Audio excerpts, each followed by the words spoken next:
pikiran jernih itu memang kadang-kadang muncul tiba-tiba.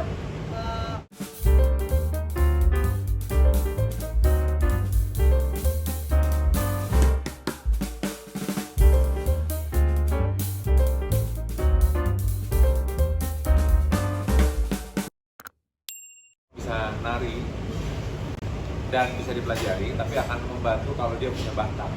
Nah, jadi sebetulnya mengasah intuisi semua orang bisa, dan semua orang pernah menggunakan intuisi dalam kehidupan sehari-hari gitu. Kita kayaknya jangan berangkat dulu deh, ternyata benar hujan gitu. Seperti itu. Nah, seperti otot sebetulnya, makin sering kita latih, itu makin kuat intuisinya gitu. Nah, jadi gini sih sebetulnya ibarat buah mangga ya, kan hijau gitu. Tahap berikutnya kan matang ya. Habis matang apa? Bosok ya, busuk. Makan codot dan makan berulang gitu. Sebetulnya kalau kita ngaku udah matang, gak lama busuk. Kita berdua sih sampai sekarang ngaku hijau terus aja gitu.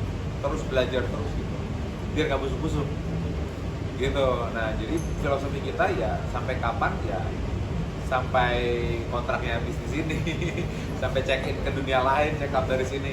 Jadi sih proses belajar sih harus terus dilakukan karena perkembangan selalu ada, apalagi dengan dunia World Wide Web, internet itu, teknik intuisi yang baru ini ada lagi selalu percepatannya. Itu sih perlu meditasi, self hipnosis untuk menyelami pikiran kita sendiri gitu. Ini nggak ujuk-ujuk, nggak tiba-tiba. Lebih enak berdua, tanggung jawabnya berdua. Nah, iya dong. Iya, enggak. Sebetulnya kalau ibarat band kemarin solo gitu, sekarang duet gitu aja. Keilmuan saya bisa sendiri, kan kemarin sudah berkarya, berkreasi, membuktikan gitu sendiri udah 10 tahun lebih. Nah, ini ada keilmuan yang memang cuma bisa bekerja kalau berdua. Kita eksplorasi, kita mempionirkan ini gitu. Mumpung di Indonesia belum ada yang menguatkan ini, ya kita duluin gitu. Puasa sih enggak ya. Memang sih awalnya suami ngajak saya itu karena memang sebetulnya tuh saya tuh suka apa ya, kayak punya insting gitu kan. Kayak apa ya, feelingnya tajam. Jadi kayak seperti awalnya sih memang sering mimpi selalu jadi kenyataan gitu. Ini apa yang itu pun juga diketahuin orang tua saya suka cerita, suami ternyata benar-benar ada kejadian ini itu gitu. Terus mungkin karena ada bakat ke situ, suami ngasah gitu ya. Sebetulnya sih memang saya tidak mempelajari tentang bidangnya suami, memang berbeda. Dulu saya basicnya ekonomi, dan suami lebih ke hipnoterapi. Saya tuh nggak ngerti sama sekali, saya juga nggak mau tahu sebetulnya awalnya gitu. Saya hanya nge-support di belakang layar gitu. Jadi kalau suami show, perform, di corporate, saya selalu ngasih masukan gitu kan, dari secara orang awam gitu. Karena kan saya pingin suami tetap selalu maju gitu, nggak terlalu idealismenya itu kadang-kadang kan namanya tetap ini ya, pasti ada kekurangan apa. Saya selalu sebagai seorang istri selalu ngasih sesuatu hal kritikan juga ya. Jadi suka, oh ini kurang ini gitu. Saya awalnya di situ, terus lama-lama saya kok semakin peka, kayak kemarin ya, almarhum mertua saya meninggal, saya tuh tahu, punya insting. Jadi besok mertua meninggal, saya tahu, saya tuh memang sih betul diawali dengan kayak kusuk, pikiran jernih itu memang kadang-kadang muncul tiba-tiba. Bapak mertua meninggal, saya tuh semalam tuh tahu. Terus saya juga ngalamin adik meninggal gitu, itu saya tahu kok kayaknya seperti begini. Saya sebenarnya kok peka gini ya gitu, ada apa ya gitu. Terus suami lama-lama mempelajari saya, pelan-pelan masuk ke jenjangnya suami hipnoterapi, dan akhirnya diasah sama suami, yaitu mungkin salah satunya saya masuknya ke meditasi untuk biar lebih tenang ya. Nah, akhirnya lama-lama diajak untuk perform off air waktu itu 4 tahun sebelum tahun berapa itu ya? Udah lama ya. Belum pandemi ya? Sebelum pandemi. Nah, akhirnya diajak corporate, udah mulai sempat ada di acara TV tetangga juga ikut perform berdua, ya akhirnya stuck ada pandemi, ya udah akhirnya ini sekarang lanjut lagi. Terus apa lagi? Ya seperti itu. Sebelumnya di pabrik itu kalau nggak salah 2016 berdua, tapi sebelumnya udah 4 tahunan gitu, karena kan perlu latihan, dan latihannya harus menggunakan pikiran orang, nggak bisa di studio gitu ya. Kalau sulap kan ya pakai cermin aja di studio gitu, pakai asisten joget-joget sendiri. Nah, karena kita bukan sulap ya memang harus ada manusianya untuk berinteraksi, kalau nggak bisa gitu sih. Jadi ya trial errornya di event off air kita gitu. Setelah menurut saya udah siap, udah muncul pertama di SCTV kalau nggak salah. Bagian itu ya, yang bagian nebak waktu acara kemarin ya sebetulnya sih memang tuh bagian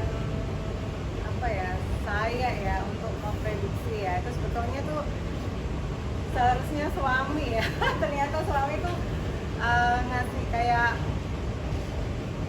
kayak tugas ke saya, nanti bagian saya memprediksi gitu. Padahal saya tuh sebelumnya tuh memang sih udah PR buat saya sih sebetulnya, karena kan nggak mudah juga gitu. Nah, kita sih persiapannya tuh kayak 1 minggu sebelum acara itu memang ya saya fokusin seperti apa intuisinya nanti. Takutnya kan kalau miss atau gimana itu kan PR buat saya. Karena kan seperti saya dikasih tantangan ya, cuman tadinya saya ragu gitu, aduh nanti kalau misalnya miss gimana gitu, yang malu kan kita, apalagi pakai nama suami. Tapi ya setelah saya fokusin, memang sih saat itu saya yakin kalau itu intuisi lebih besar tuh memang seri antara Argentina sama Prancis. Cuma saya kok kayaknya intuisi tuh lebih besar yang menang tuh Argentina gitu. Dan ternyata memang saya lega, ternyata Argentina memang menang gitu. Ya. Iya betul Mbak. Sebetulnya intuisi itu nggak beda seperti otot gitu. Semakin sering dilatih, makin tajam kita bisa manfaatkan intuisi itu gitu. Itu sebetulnya. Bisa banget. Bisa pakai pendulum, bisa pakai automatic writing seperti dilakukan istriku. Automatic writing itu ya nulis aja, nanti tinggal menerjemahkan ini maksudnya apa, seperti itu gitu. Itu biasanya dipakai oleh penulis. Kalau Google bisa cari namanya writer's block. Saat penulis itu kok gue ngeblok ya, apa ya, teman-teman media pasti gue nulis apa ya, bingung ya, tulis aja. Awalnya nggak make sense, tapi nanti akan muncul pesan di antara itu semua. Nah itulah sebetulnya maknanya. Nah bisa dengan mata tertutup, bisa dengan free asosiasi, tulis aja apapun yang muncul. Nah biasanya itu kan muncul saat deadline tinggal 30 menit gitu kan, belum masukin tulisan, gue tulis aja gitu. Nah tiba-tiba keluar semua dengan sendirinya. Nah yang senyum-senyum pasti pernah ngalamin gitu. Gitu. Nah tiba-tiba muncul semuanya gitu. Nah seperti itulah intuisi kita bekerja. Hanya support kalau memang itu menurut kita sudah ada jawabannya. Jadi kalau kita sendiri nggak punya jawabannya, dikasih probabilitas, tapi orang tersebut masih melakukan dua-duanya, dan dimana dua-dua konsekuensi ini kalau terjadi A dia bisa mengantisipasi, terjadi B bisa antisipasi gitu. Kalau intuisinya nggak bicara, kalau intuisinya bicara udah B aja, karena gini organisasinya banyak gitu Mbak. Salah satunya self hypnosis, karena dengan kita menyelami alam bawah sadar kita, jadi naik turunnya bisa dengan mudah kita mengakses alam bawah sadar gitu. Salah satu self hypnosis. Nah, bentuknya macam-macam, bisa meditasi, bisa doa dengan khusyuk, atau menghipnosis diri sendiri untuk menyelami intuisi kita sendiri. kalau bantuan kasat mata sebetulnya ya pasti dimulai dengan doa juga ya, diakhiri juga dengan alhamdulillah, apapun yang terjadi ya disyukuri aja gitu. Kalau makhluk halus gitu, malah mistis, spiritual, kalau dunia hipnoterapi sih murni mengandalkan alam bawah sadar dan psikologi gitu sih. Nah kalau kita berdua berantem ya pastilah, kan kita rumah tangga udah lebih dari 10 tahun gitu. Tidak mungkin semuanya seindah jalan di bunga mawar kan gitu ya, pasti ada konflik bang. Poinnya gimana bisa meresolusi itu gitu sih. Ya memang kalau untuk konflik memang selalu ada ya. Memang kebetulan suami tuh apa ya, idealismenya tuh terlalu tinggi kan. Jadi kadang-kadang saya sebagai orang awam itu mengingatkan, tapi suami maunya lurus gitu. Jadi akhirnya ada konflik dan memang kita selalu terbuka ya. Kita selalu untuk mau memahami kemauan, maunya mungkin istri ini begini, benar juga gitu. Akhirnya kebanyakan memang suami lebih mengalah, karena kan memang saya mengingatkan suami itu lebih ke kebaikan bersama. Jadi suami yang lebih lebih banyak mengerti, maksudnya memahami, mau nggak terlalu idealisnya itu terlalu kelihatan. Jadi ya saya lebih sering mengingatkan suami gitu sih. Kalau konfliknya karena enggak sih, nah konflik macam-macam dalam pertunjukan, dalam performance gitu, macam-macam. Namanya rumah tangga kan pasti ada aja gitu. Itu sih ujungnya gimana kita. Kalau prinsip saya sih sayang sama cinta itu hanya berlaku 1 tahun pertama, masih kata sifat. Tahun kedua dan beyond jadi kata kerja, harus dikerjain gitu. Jadi ya memang harus dikerjakan hubungannya biar jalan terus gitu sih. Artinya namanya surat takdir ya.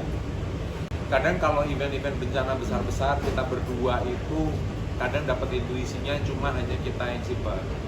Karena kita juga berharap itu nggak terjadi gitu. Tapi tuh kejadian kan. Khawatirnya gini, kalau disampaikan publik dan ternyata nggak kejadian, kita berdua yang jelek. Kalau disampaikan nggak kejadian, berarti kan bisa dibilang prank, hoax, bikin ketakutan masalah. Jadi banyak pedang si malakama bermata dua gitu loh. Nah jadi yang masih batasan aman yang kita masih sampaikan tuh kadang kalau menyangkut misalnya Mbak Belni atau saudara atau temen, lu kayaknya tunda deh berangkatnya, jangan jam 3 deh, besoknya aja deh. Kenapa ya? Ada feeling aja yang batasan itu gitu, yang enggak mass public gitu. Karena kalau misalnya presiden kan cuma 2, kalau nggak kiri kanan gitu ya. Nanti kalau nggak terima pencemaran nama baik, kan digorengnya mudah dengan netizen atau media yang ada di luar sana. Nah, kita juga nggak mau membalik mencelakakan diri kita. Itu sih Mbak. Jadi waktu saya berkarya sama istri untuk menciptakan treatment prediksi final Piala Dunia, challenge saya banyak. Yang pertama, kalau prediksinya dikeluarkan setelah final, treat nggak tahu kok direkayasa sama host. Ngerti maksudnya ya? Saya harus mikir gimana prediksinya dimunculin, tapi orang nggak ada yang tahu gitu. Gimana ya? Diumpetin di antara prediksi lainnya dan dipegang sama host, dikunci, dikombinasi. Dulu kita mau datangin notaris gitu, tapi terlalu komplit. Siapa ya notaris yang kece, yang kayak dia juga artis, nggak ketemu ya, kan ada ya kan pengacara yang kece, dia juga artis gitu, dipakai gitu kan. Dan formatnya memang 3 host sama kita berdua, ya udah nggak usah. Akhirnya muncullah, ya udah diumpetin di antara message lainnya begitu. Nah ibarat rekan-rekan media bikin redaksi 1, 2, 3, 4, 5 gitu ya. Ini kata-kata. Nah ternyata alfabet depannya itu kalau dieja Messi. Nah saya mikirnya kayak gitu loh. Cuma France dan Argentina, kalau saya bikin menurun, panjang banget ya. Gimana ya caranya ya? Kalau di belakang aneh bacanya, gimana caranya ya gitu? Yang memang pakai tinta, yang dimana kalau dibakar hilang. Nah untuk multiple layer lagi, dengan 3 objek tadi 1:720. Kalau kita bisa gitu bangun kredibilitasnya, toh maksimum berapa sih skor bola kan, nggak mungkin 10-10 kan gitu kan, interview kan cuma segitu aja, tapi gimana ngebangun kredibilitasnya itu, makanya kita masukin layer di situ. Nah, menghindari perjudian, makanya kita juga nggak munculin di depan, tapi di satu sisi berkarya, gimana kita munculin di depan tapi nggak munculin di depan gitu loh, nyimpennya di situ gitu sih. Menurut menjawab Idealismenya. nyampaikan aja kita terus berkarya untuk apresiasi dan menginspirasi masyarakat Indonesia dengan semua yang kami ucapkan, kami perbuat, kami lakukan, dan mudah-mudahan karya kita berdua diterima terus oleh seluruh masyarakat Indonesia. Itu sih yang kita sampaikan gitu. Oke, udah.